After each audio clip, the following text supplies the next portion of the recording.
Agent কোথায় পায়? ডিপোর কাছে। যেমন সব বাজারে একটা করে ডিপো আছে, আছে না? আর এই ডিপো পায় হলো ফ্যাক্টরি থেকে। এখানে আবার একটা আছে এয়ার।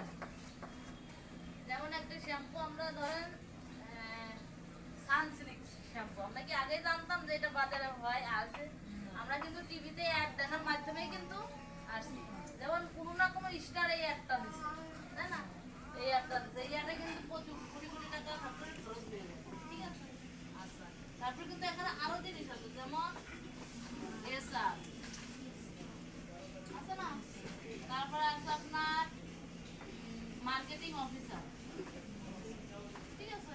তো ধরেন এরকম 1 জন 2 জন 3 4 5 6 জন দিয়ে দিবে, ঠিক আছে?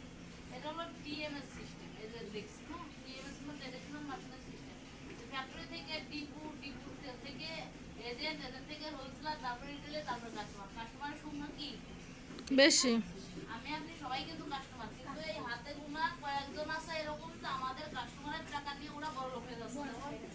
আপনার মিল্কি বাজারে যদি একজন ভালো একটা মুদিখানার দোকান থেকে কিন্তু 5 বছর ঠিকঠাক